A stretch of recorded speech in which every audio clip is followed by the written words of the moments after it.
ሸገር ሼልፍ በሸገር 102.1 እንደምን ሰነበታችሁ። የዛሬ የሸገር ሼልፍ ዝግጅቶቻችንን እነሆ በረከት።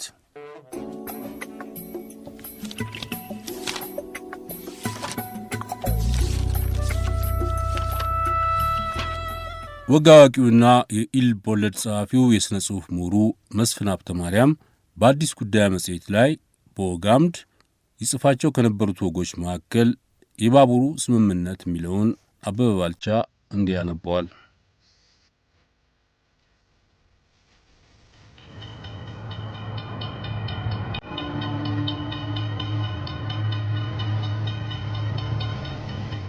የባቡሩ ስምምነት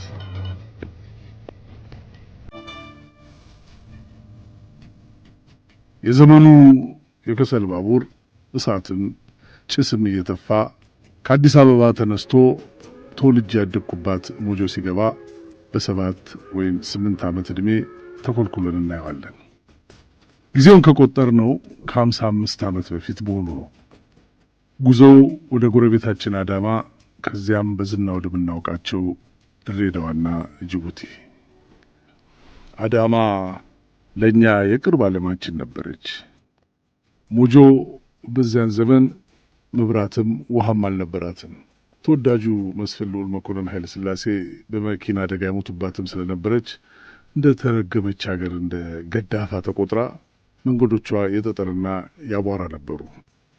ታዲያ አንዳንዴ ቢሾፍቱ ወይም አዳማ ስንሄድ አስፋልት ላይ ጎርደድ እያልን ከአቧራ የአንድ ቀን ፋታ እናገኛለን። በተለይ አዳማ የልጅነት ህልማችንን ለመወጣት ትመቸናለች። ፓስቴ፣ ፉል፣ ሻይ ለበን፣ ወተት በሻይ ማለት ነው። ምን በሚያክል ዳቦ ፉርኖ እንበላለን። መጫወቻ በርካሽ እንገዛለን። ቢሾፍቱም ሆራ ሐይቅ እንዋኛለን። ብስክሌት ተከራይተን እንጋልባለን። 1 ብር ለደርሶ መልስ የባቡር ጉዞ በቂያችን ነው። ስለ ልጅነት ትዝታ በቅንጭቡ ይሄን ያህል ካቀረብኩላችሁ አሁን በእኛና በአዳማ ሲ ቡድኖች መካከል ስለተካሄደው የእግር ኳስ ግጥሚያ አጫውታችኋለሁ።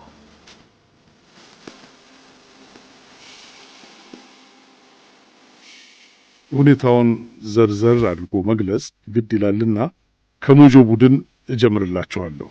በልጅነት ክፍለ ዘመን ብዙ ነገሮች የሚጀመሩት ከሰፈር ነው። በ13 እና 14 ዕድሜ ያለን የገበያ አካባቢ ልጆች በራሳችን ሰማያዊ ሹራብ ተራ ሸራ ጫማ ገዝተን ከትምህርት ቤታችን ሰከንድ ሃንድ ኳስ ለምነን እየተጋገንን ሲቲም ብለን አቋቋመን። ግጥሚያ የምናደርገው ከመጋላና ከሀዲድ በታች ልጆች ጋር ነበር። በኋላ ዳይሬክተራችን አዝነውልን ወላጆች እንዲያወጡ አድርገው ከዛም ከዚህም ብለው አሰባስበው እንደነገሩ የተሻለ ዩኒፎርም ተገዛልን። በባቡር ጣቢያችን ታሪክ የተማሪ ነጋዴዎች ባቡር ላይ የሆነ ነገር ሸቅለው ከፓስቴ ሲተርፋቸው እርሳስ የሚገዙ ልጆች ነበሩ እና አንድ ቀን ብርቱካን የሚሸጡ የሞጆ ልጆችና የናዝሬት እንቁላል ነጋዴዎች በስራ መሃል በአጭር ጊዜ ስለ ኳስ ግጥሚያ ይነጋገራሉ። ይኸውም የመጋጠሚያ ቀኑን ከ3 ቀን በኋላ ወስነው እንዲነግሩን ለአዳማዎቹ ቅድሚያ ሰጥተው እንደ ፊርማ ብርቱካንና እንቁላል ተለዋውጦ ተስማሙና ለኛ ነገሩን። እኛም ሳናወላውል ተስማማን። በጎ አድራጊያችን ዳይሬክተሩ አዲስ አበባ ለስራ ሄዶ ነበር። ከጂምናስቲክ መምህራችን በስተቀር ማንም በጉዳዩ አልገባም። እሱ ብቻ ስንነግረው እኔ አብሬያችሁ ሄዳለሁ አለን። ይሄ የጂምናስቲክ መምህራችን ቲቸር ሁንዴ ኳስ ሜዳውን ዙሪያውን 2 ጊዜ ሩጡ ከማለት በስተቀር አንድም ቀን ጂምናስቲክ አሰርቶን አያውቅም። ሮጠን ሲደክመን ከመነዳሪው 5-6 ቦታ የተለጠፈ እንደ ድንጋይ የሚከብድ ኳስ ይወረውርልና ተቧደኑና ተጫወቱ ይለናል። እዚያ ግራር ዛፍ ስር ትንሽ ቁጭ ይልና ጠጅ ቤት ሄዶ ጠጥቶ ይመለሳል። ሞቅ ካለው እንደገና ተቧደኑ ብሎ አዲስ ጨዋታ ያስጀምረናል እና ይህን ያህል ስለማንተማመንበት አብሮን እንደሚሄድ እርግጠኛ አልነበርንም። የኳስ ቀጠሯችን እንደተጠበቀ ሆኖ ለባቡር ደርሶ መልስና ፉል ምናምን ለመብላት የሚበቃን ከ10 ብር ያላነሰ እንደምንም ለቃቅመን ባቡር ተሳፈርን። ቲቸር ሁንዴም አብሮን ነበር። ከዚያ አዳማ እንደደረስን ሻይ ቤት ገብተን በላንና በቀጥታ ወደ አዳማ ኳስ ሜዳ ወረድን። ማሊያችንን ከውስጥ ለብሰን በላዩ ላይ ኖርማል ልብሳችንን ደርበናል። ያንኑ የተጠጋገነ ኳስም ይዘናል። ከሰፈራችን ልጆች ሁሉ አይናውጣ የነበረውን ገረመውን አስቀድመን ወደ ውስጥ ዘለቅን። እንቁላል ነጋዴዎቹን ወጣቶች ያገኘናቸው። የትምህርት ቤቱ ስፖርት አስተማሪ ብስኩትና ርንቻታ፣ የዚያን ዘመን ለስላሳ ጋበዙን። ጂምናስቲክ መምህራችንም ሞራላችንን ለመጠበቅ ያጅበን ነበር። ቲቸር ሁንዴ ለዚያች ቀን ጠጁን የረሳ አይነት ሆኖ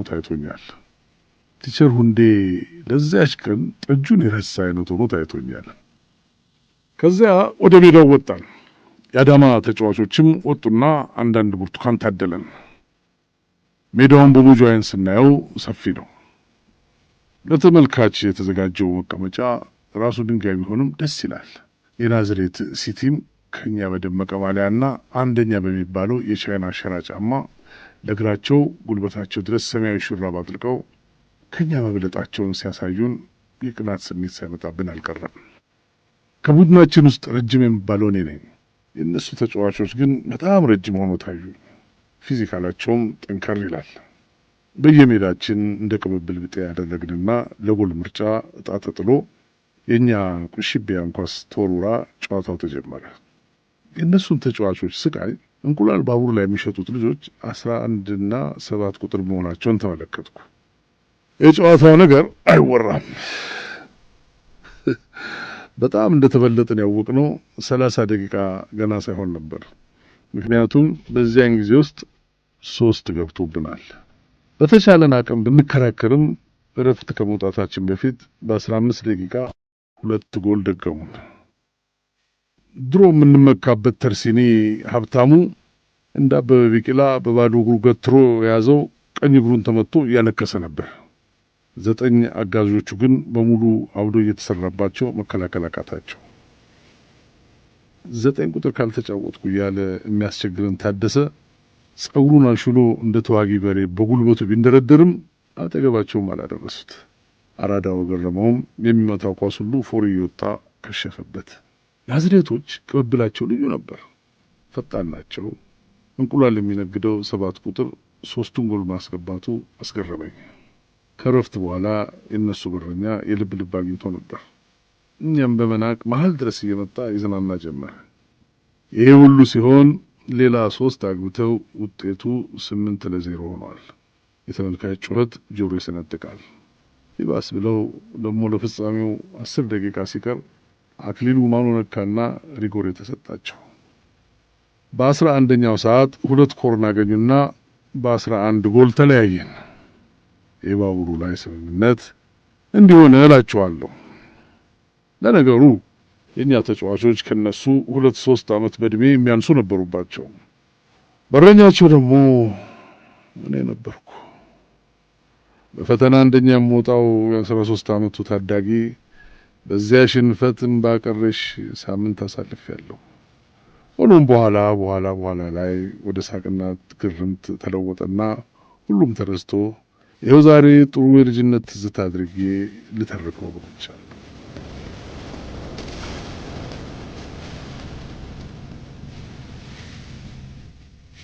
የባቡሩ ስምምነት መስፍን ሀብተ ማርያም፣ አዲስ ጉዳይ፣ መጋቢት 2005።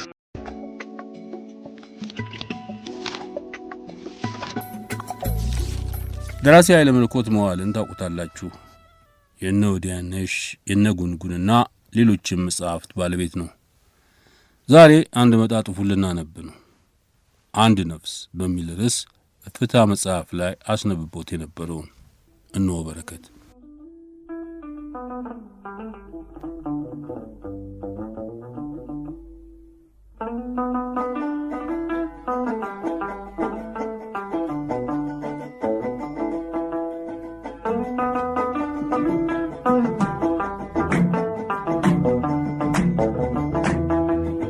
አስመራ ጣሊያኖች ሰፈር ኮምፒስታቶ አካባቢ እንቁላል እያዞርኩ ሲሸጥ ብስክሌት ይነዳ የነበረ የጣሊያን ልጅ እግረኛ መንገድ ድረስ ገብቶ እንቁላል መያዣ የቀለም ቆርቆሬን ገይቶ እንቁላል ስለሰበረብኝ ተናድጄ በመማታቴ እኩያዬ ነበር በብስክሌት የሚዘዋወር የማዘጋጃ ቤት ፖሊስ ስለደረሰብኝ ያቀመሰኝ ኩርኩምና ካልቾ ከአርብ አስመራ ድረስ ያለውን አቀበት በራሴና እንጨት የተጫነ ኩሽኔት በገመድ እየሳብኩ በየሳምንቱ ሳመላልሰው የነበረ የማገዶ እንጨትና ያ ሁሉ ድካም አዲስ አበባ ደግሞ ከእስር ቤት በወጣው በሶስተኛ ወር አካባቢ ሐሳብ እያላመጠኝ ብቻዬን በመዞር ላይ ሳለሁ የቀበሌ አብዮት ጠባቂዎች ተንዳው ጥጥለቀማ የሚላኩ ሰዎች ያፍሱ ስለነበር ሳላስበው ከፊት ለፊት ድቅናሉብኝ። የድሮ ስራ መታወቂያ ሳይቼ ሸወድኩት ሽወዳና ውስጡን የተሰማኝ የመረረ የመጠቃት ስሜት እስከለተ ሞቴ አይረሳኝም። ሆይነዱ ካለፉት 3 ዓመታት ወዲህ አንዳንድ ሰዎች አልፎ የሚጠይቁኝን ቀትረ ቀላል ጨምባሳ አመለካከትና ጥያቄ ልንገራችሁና ቻው እንባባል። በአባቴ ኤርትራዊ በእናትህ ደግሞ ኢትዮጵያዊ ነህ፣ ለመሆኑ ምን ይሰማሃል ይሉኛል። ነታሪክ እርሙ እኔ የሁለት ሀገር ዜጋ መሆኔ ትዝም ብሎኝ አያውቅም። እዚያም ያሉ ዘመዶቼ እኩል ይወዱኛል፣ እኔም በጣም ወዳቸዋለሁ። የአንዳንድ መንግስታት የተሳሳተ የፖለቲካ አመራር ጦስና የኃይል አገዛዝ በሕዝቦች ዘንድ ጥላቻና ምሬት ይፈጥርና ክፉ መዘዙ በብዙሃኑ ላይ መሪር ጥፋትና ጉዳት ያስከትላል። ነገሩን ላሳጥረውና ለ30 ዓመታት ኤርትራ ውስጥ የተካሄደው ጦርነት ሁላችን የምናውቀው ሁኔታ አስከትሏል። ሌላውን ሁሉ ትተን ያ ጦርነት መቆሙ ያን ረጅም ዘመነ ስቃይ ማክተም ይሆናል። እኔና መሰሎቼ ዘወትር ሁለት አይነት ዘግናኝ መርዶ እንሰማ ነበር ማለት እችላለሁ።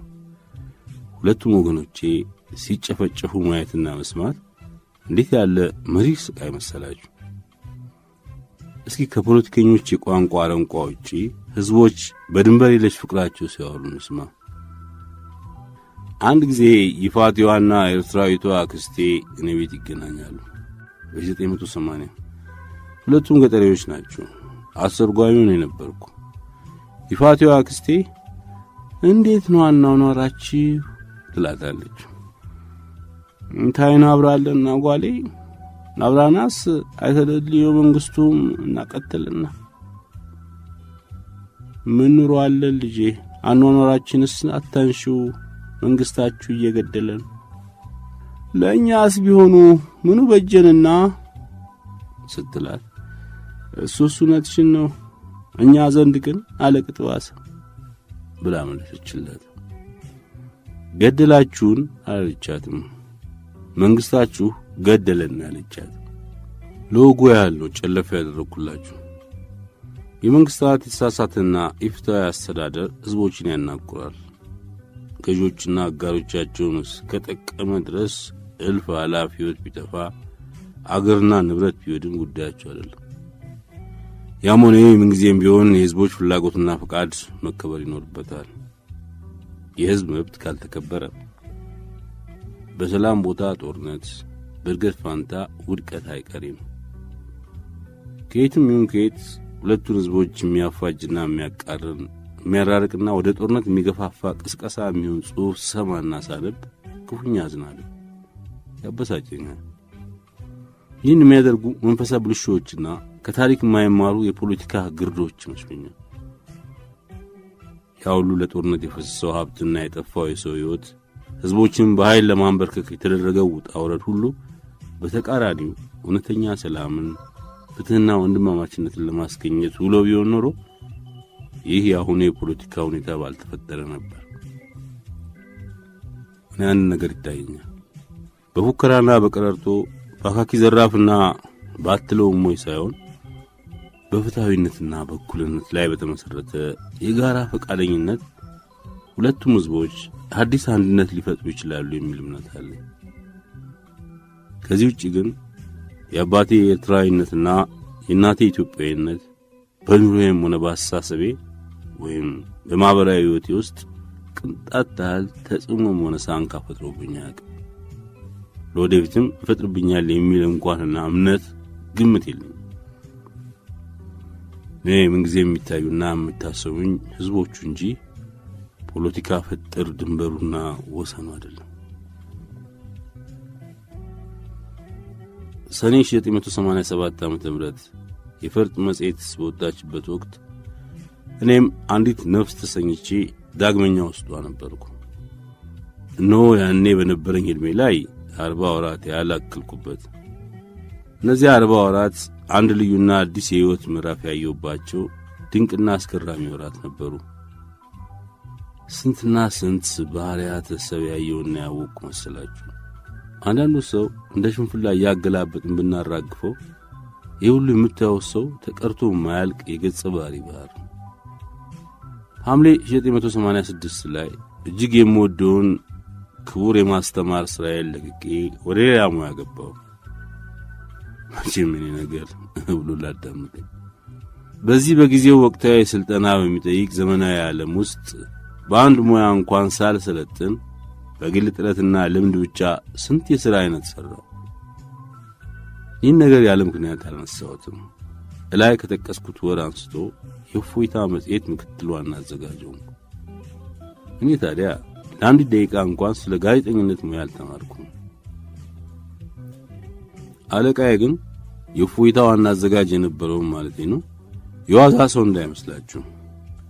ካካበተው ትምህርትና የሥራ ልምድ እየቆረሰና እየገመሰ የሚያቋድስ እንዴት ያለ ብልህ ባለሙያ መሰላችሁ።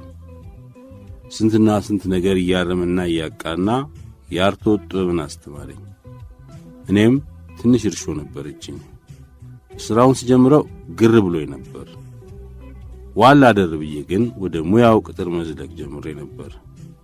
ዳሩ ምን ያደርጋል፣ ደህና በሬ እየሰላና እየተባ መሄድ በጀመረበት ወቅት ሐሳብ ማድረቄንና ቃላት ማዋለዴን ትቼ ድንገት ወደ ፖለቲካው ዓለም እዘዋል። ፖለቲካ እከታተላለሁ፣ እሰማለሁ፣ በውጤቱም አዝን እደሰታለሁ እንጂ በፍጹም ፖለቲከኛ አይደለሁም።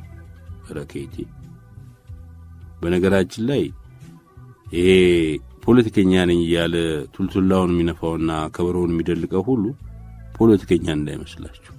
አይ ወደ ራሴ ፖለቲካ ቀይል ማለት በ1987 ዓ.ም በተደረገው ሀገራዊ ምርጫ ኢህአዴግን ወክዬ ለውድድር ቀረብኩ። ምርጫው ተጠናቆ ያሸነፈም አሸንፎ ተሸናፊም ቆይ እንደገና እንገናኝ የለ ያለ ወደ የምላዳችን ሄድን። የ1987 ጳጉሜ መጣው ስትል እኔውዬ በሆኔም በህልሜም ይሆናል ብዬ ወዳልጠበቅኩት አዲስ ህይወት አምባ ዘለኩ።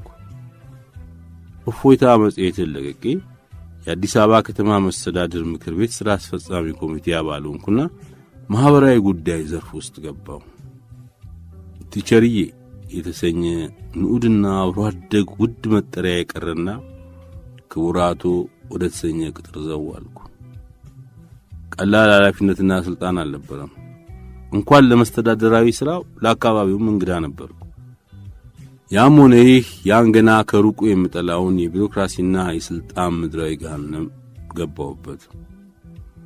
ለሚፈልጉና ለሚያውቁበት እንዴት ያለ ራሱን የቻለ ልዩ ዓለም መሰላችሁ። እኔ ግን ደረጃ በደረጃ ባለመዝለቄና ለአንዲት ጀንበርም ያን መሰል ሥራ ሰርቼ ስለማላክ ማያውቀው አገር ሄዶ መንገድ እንደጠፋበት ሰው ለጊዜውም ቢሆን ግር አለኝ። በያዝኩት የኃላፊነት ደረጃና በእኔ ምኞት መካከል ውስጡን የህሊና ቁርቁስ ተጀመረ። በነፍሴ ፍላጎትና በሕይወት መድረክ መካከል የነበረው ግብግብ ቀላል አልነበረም። በሰበብ አስባቡ እንቅፋት ሲገጥማት የቆየችው ብዕሬና ስራዬ በሁለት ቦታ ላይ መሽገው ነፍሴን አንገላቷት። በአካባቢዬ መቼም የማረሳቸው ሰዎች ነበሩ። ቀስ በቀስ ስንትና ስንት አይነት የሰው ባህሪ መጣላችኋ። መተንተን አያሻም። ምነው ይህን መሳያውን ልዩ ዓለም ቀደም ብዬ ባወቅኩት ኖሮ እስከምል ድረስ ተጽፎና ተነግሮ ማያልቅ የገጸ ባህሪያት አዝመራ፣ የሰው ስንዴና እንክርዳድ፣ ቀናና ጎባጣ፣ ሩሩና አረመኔ አላምንኩት። ከዕለተ ሹመት እስከ ዕለተ ሽረት ድረስ ስንትና ስንት ነገር አይቻለሁ። ሌላውን ሁሉ ልተውና ስለ ሰው ልጅ ባህሪ በሁለት ዓመት ከሁለት ወር ያገኘሁትን ዕውቀት የዚያን የቢሮክራሲ አካባቢ ማለት ነው መቼ ቢሆን አላገኘውም ነበር። ውጤቱስ ማለታቸው አይቀርም። እዚያ በነበርኩባቸው 26 ወራት ውስጥ ምናምን አልጻፍኩም። ይልቅዬ የሚጽፉ ሲጽፉብኝ እንደከረሙ አልጠራጠርም። እንኳንም ቀናቸው። እኔ ግን ወደፊት እድሜና ጤና ከሰጠኝ ወደ ኋላ መለስ እንበልና ዮዲያነሽ ከታተመች ከአንድ ዓመት ከመንፈቅ በኋላ አንድ የንባብ ክበብ አቋቁመው በየሳምንቱ ቅዳሜ ከሰዓት በኋላ እየተሰባሰቡ ልዩ ልዩ ጽሑፎቻቸውን ከሚያነቡ ሰዎች ጋር ከአቶ ስብሐት፣ ባሴ ሀብቴ፣ ስዩም ተፈራ፣ አልዓዛር ሳሙኤል፣ ቅድስት ክፍለ ዮሐንስ፣ ሩይ ሚናስ፣ አውግቸው ተረፈ ጋር ተዋወቅኩ። ጋዜጠኛና ደራሲ ደምሴ ጽጌም አብሮ ነበር። በየሳምንቱ ቅዳሜ ሁሉም በየተራ የየራሱን ጽሑፍ ወይም ትርጉም እያቀረበ ሲያነብ እኔና ደምሴ ብቻ ቀረን። ያስቀመጡት መልካም ነገር ጥሩ ነውና ደምሴ የነበረውን ይዞ ብቅ አለ። እኔም ከሁለት ሳምንት በኋላ አንድ ቁንን ቀኝ አዝማችና አንድ ሳተና ጎበዝ ገበሬ ይዤ ቀረብኩ። እኔ ሳሎን የፋቲዎቹ አማርኛ ይበል ተባለለት። ከዚያማ ላባራን በየሳምንቱ ቅዳሜ ለ9 ወራት ያህል የተወሰኑ ገጾችን እያያዝኩ ማንበቡን። ያ ሁሉ የቅዳሜ ንባብ ተጠራቀመና ተጠረዘ። እናም ጉንጉን ሆነ። አቤት ስወደው! እናንተ ሰዎች ባለውለታንና መልካም ሥራ የሠራን ሰው መዘንጋትና አድፍንፍኖ ማለፍ ደግ አይደለምና ጉንጉን ለህትመት ከመብቃቱ በፊት በአርትዖት ሙያ ከፍተኛ ድጋፍ የሰጡኝን ስብሐት ገብረ እግዚአብሔርና አረፋይኔ አጎስን ማመስገን እጅግ ተገቢ ነው። በተለይም ለአረፋይኔ የተለየ ምስጋና ይገባዋል።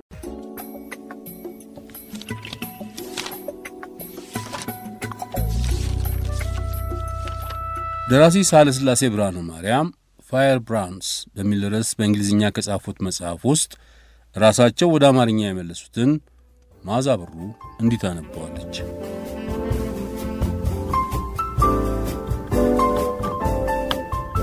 ፋየር ብራንድስ ህዝባዊው አመጽ።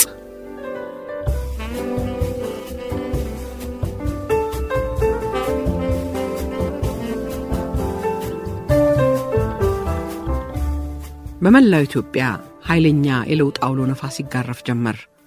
በበስተ ደቡብ በኩል ከባሌ አንስቶ በበስተ ሰሜን በኩል እስከ ኤርትራ ድረስ፣ በስተ ምስራቅ በኩል ከሐረርጌ አንስቶ በስተ ምዕራብ በኩል እስከ ከፋ ድረስ የለውጡ አውሎ ነፋስ ከባድ አቧራ አስነሳ።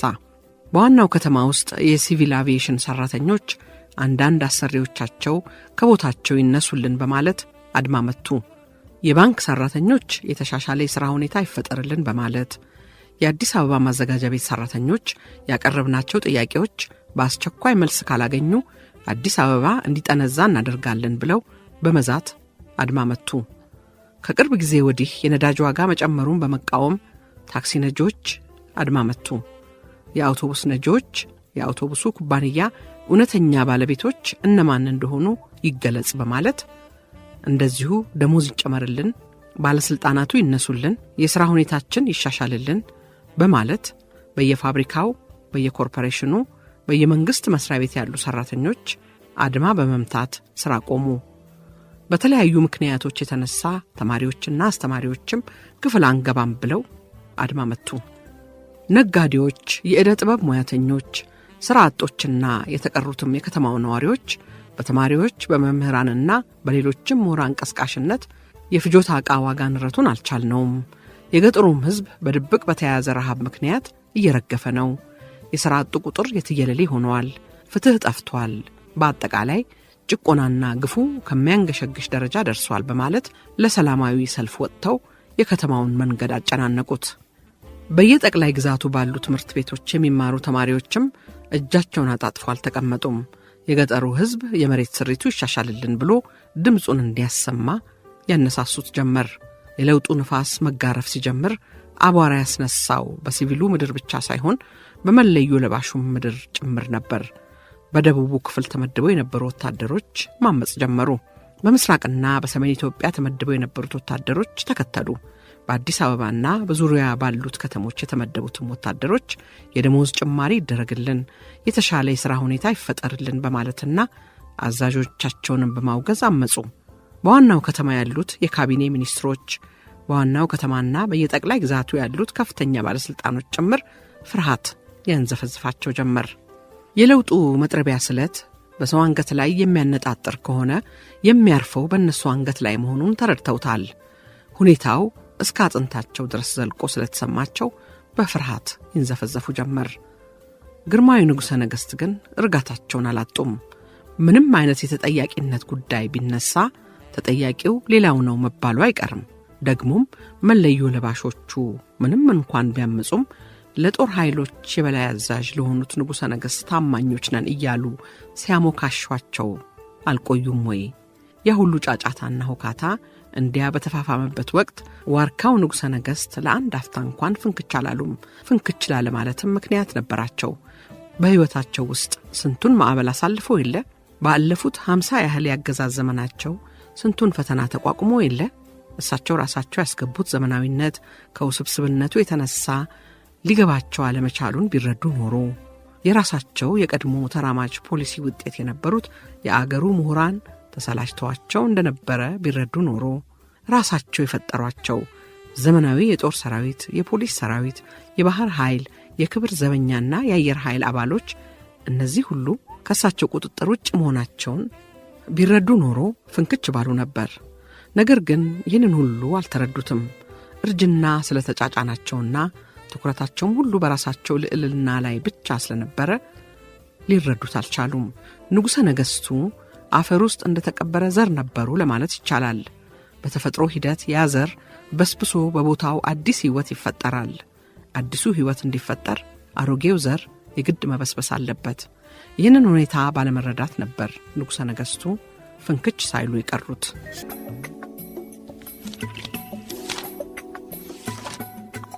ገብረ ክርስቶስ ደስታ በስደት ይኖርበት በነበረው አሜሪካ ኦክላሆማ ውስጥ ካረፈ 44 ዓመት ሰሞኑን ይሆነዋል።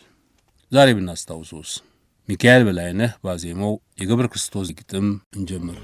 የሰማይ መሬቱ የባህር ስፋቱ እንደ ዓለም ዳርቻ እንደ ርግቱ አይኖችሽን በዓይኔ ተዳክሜ ያየው ስወድሽ ወድሽ ውድ ወድሻለው። ማነህ የተኛው እንቅልፍ የደበተህ ስጋህን ጥለው? ምን ኖረሃል አንተ ንጉሥ? ኖረሃል ወይ ጌታ? ወይ ቁርንጮ ለባሽ ለማኙ ከርታታ? ሚኒስትር፣ ደጃዝማች ወይም ፊት አውራሪ፣ ባለብዙ ገንዘብ አሽከር አሳዳሪ ኖረሃል ወይ አንተ አጥንቶ ላልቆ እንደሻገተ?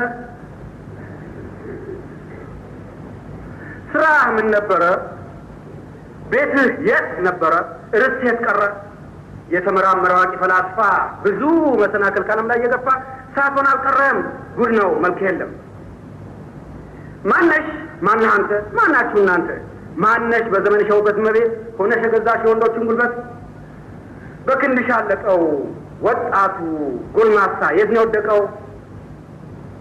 ምን ኖረሻል አንቺ አጥንትሽ ይናገር? እንጨት ተሸካሚ ወይ ኩበት ለቃሚ ወይ ልብስሽ ያደፈው ጥሬዋ ባላገር ወይም ሽቅርቅሯ ሲተናገሪ ሽቱሽ የጎረፈው መንጭቶ ከፓሪ በወርቅና ባልማዝ በሉል እንደሆነ ተጫውተሽ ስራሽ የገነነ እስቲ ተናገሪ ቋሚ ያዳምጣል አንቺ ለመሆንሽ ምስክር ይሸጣል።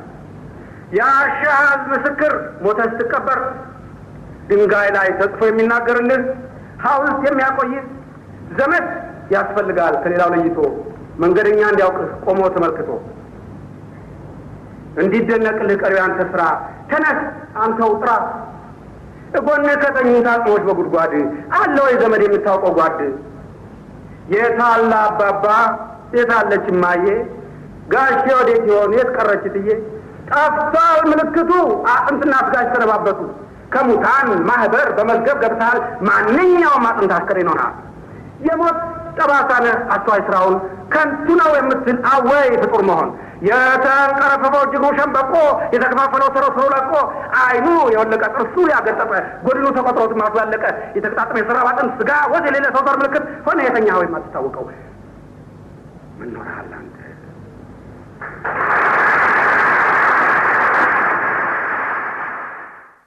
ገብረ ክርስቶስ ደስታ ነበር አጽም የተሰኘውን ግጥም ሲያነብ የሰማ ነው። ይህ ሰው ሰዓሊም ገጣሚም ነበር። በሀገራችን የስዕል ታሪክ ውስጥ በተለይ ዘመናዊ የተሰኘው ረቂቅ ያሳሳል ዘዴ በማስተዋወቅ ትልቅ ምዕራፍ የከፈተና ሁነኛ ስፍራ ያለው ታላቅ ከያኒ ነበር።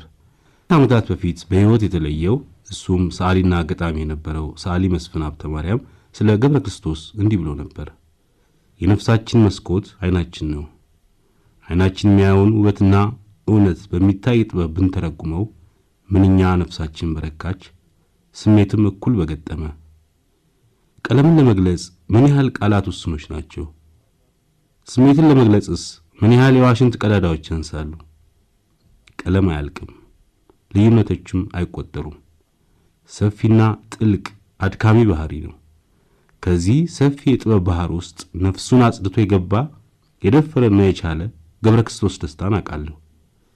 ገብረ ክርስቶስ ደስታ በነፍሱ ንጽህና የሚታየው ያልተደበቀው፣ የሚጨበጠው ያላሞጨለጨው፣ ቀለም እጁ ላብ ውስጥ ያልወየበበት፣ መስመር ጣቶቹ ላይ ያልተወለገበት፣ ቃላት ምላሱ ስር የማይፈለፍል፣ የውስጡን ስሜት እንዳየር የሚተነፍስ፣ መልኩን የኮራበት፣ ዜግነቱን የተጠቀመበት፣ ልማዳዊውን የሀገሩን ጥበብ አይናፋርነትን ገልጾ ለዓለም የጥበብ ደረጃ ያበቃ የተከበረ የሚከበር ሰዓሊ ነበር ብሎ ነበር ሰዓሊ መስፍን ሀብተ ማርያም።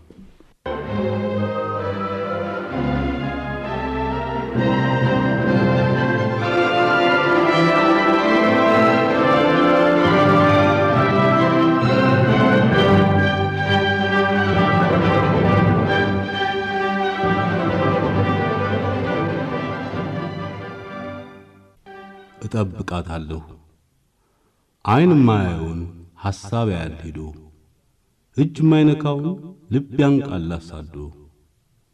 ተመለሽ አልልም ሞት ለይቶን እንደው የአባት የአያት ርስት የመጨረሻው ቤት። ለጸጥታው ዓለም እንግዳ አይደለንም፣ መለየት እንደሆን ለይቶ ያስቀረን።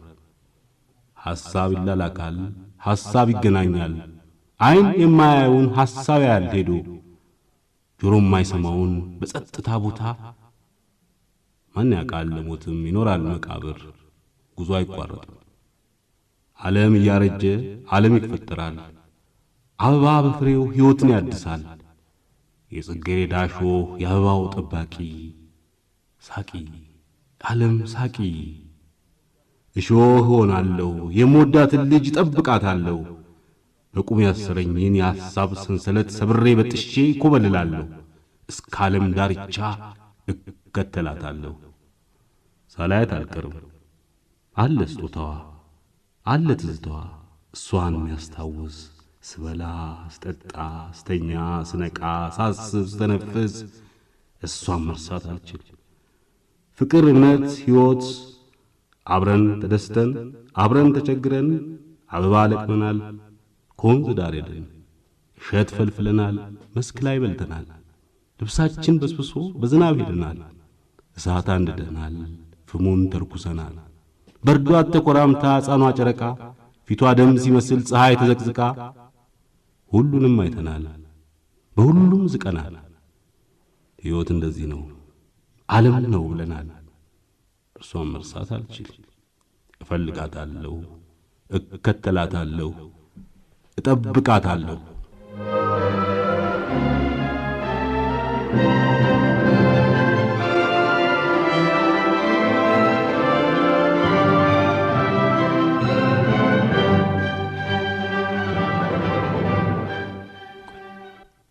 የመጀመሪያ ቀን አየችው፣ ተያዩ።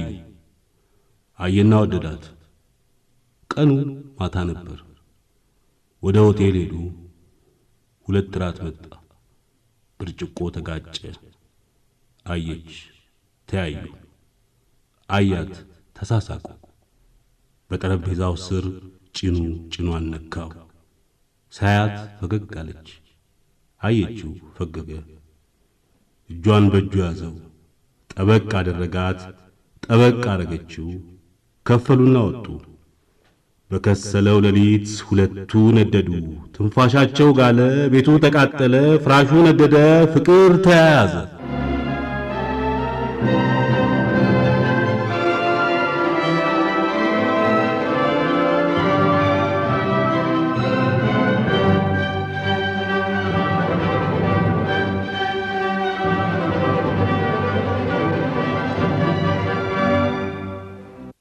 ቦታው ነበር ትልቅ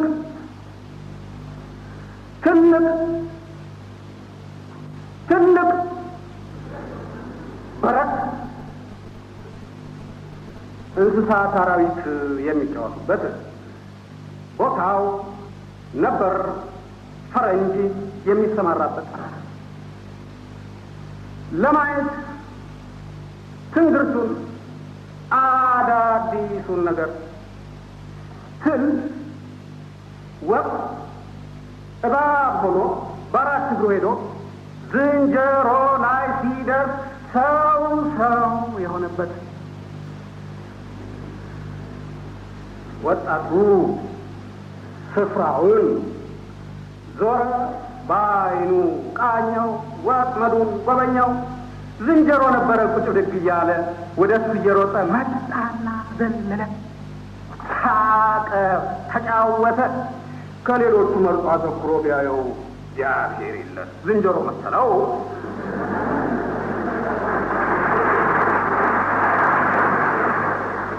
እንደ ሰረቀ ሰው አደባባይ ማህል ነጮቹም አፍርጠው ይመለከቱታል።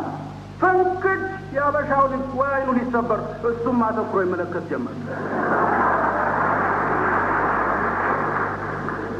አተኩረው ሲያዩት አሳማ አይጥ መሳይ ነብርም ድመት ነው። እባብ ዘንዶ ቢሆን ፍጥረት ተመሳሳይ ምን ጊዜ ማጣው አያቸው። ነጮቹን ሁሉም አፈጠጡ። የፈሩ ይመስል በርገው ሊሮጡ ልቡን ታጣፈነው። አይኑ እንደማልዞት ገረመው፣ ደነቀው። የህይወት ቆሻሻ ህይወት ሲጥቅል ሰውን ለመብለጥ ሲለፋ ሲራኩት አንዱ በአንዱ ሲስቅ ያኛው ያንን ሲንቅ መኖር አለመኖር ሼክስፒር እንዳለው መኖር ወይ መበደል ጥያቄው ይሄ ነው።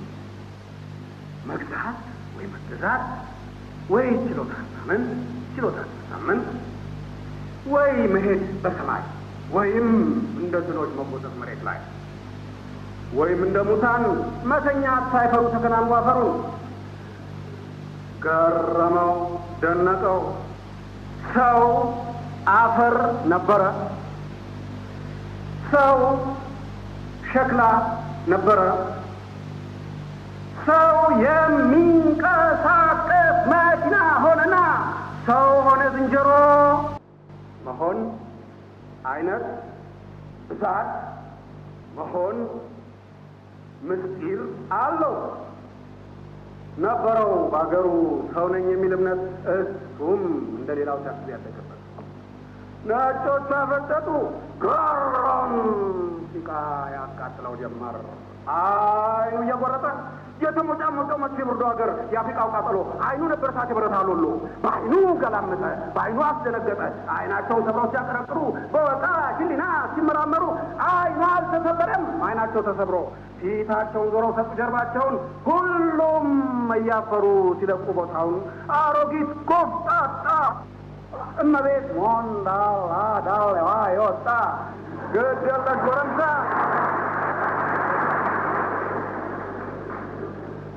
ግድ የለሽ ጎረምሳ ሽማግሌው ሁሉ አማቷን የታባታቸውን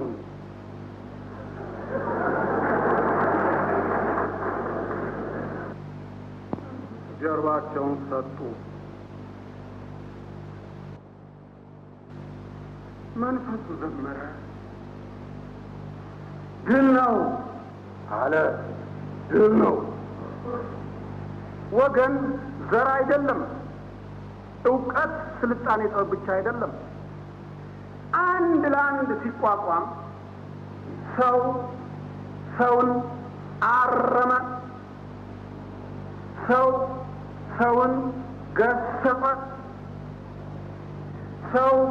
ሰውን በለጠ። ደስታና ሐዘን አስጨነቀው ልቡን፣ ከበደው መንፈሱ። በአንድ በኩል ደግሞ ጥላቻን አፈራ። ምን ያበሻው ልጅ ለምን እንዲህ ኮራ? ምን ነው ቸገረው? ዝንጀሮ፣ ጦጣ፣ ሰው ህይወት ተመሳሳይ ጊዜ ማጣው ምን ቸገረው? ምን ነው ጦጣ ነው ዝንጀሮ አህያ ነው ፈረስ በግ አሳማ ውሻ ምን ነው የምንቸገረው ያለውን ቢለው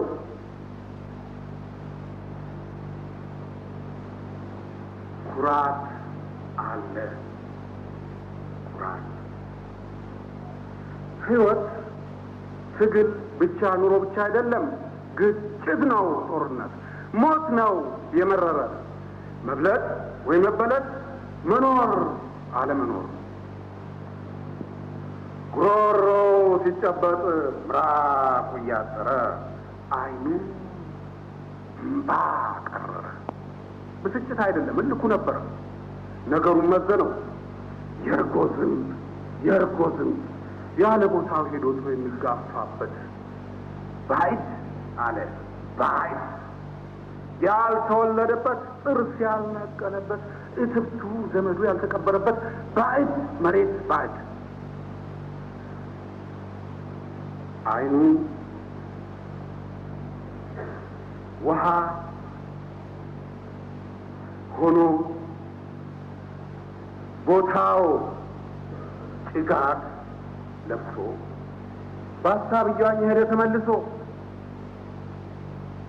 አገሩን አፈቀው አሁን ይህን ጊዜ አደይ አበባ ነው ደማቅ ሰማያዊ ወሩ መስከረም ነው አጭር ነበር ጉዞ የሄደው በሀሳቡ ወዲያው ተመለሰ አይኑ እምባ አቀረረ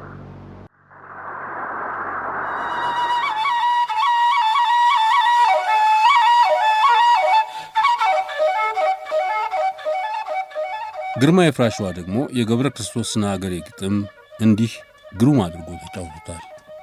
በዚሁ የዛሬ የሸገር ሽልፋችንን እናብቃ።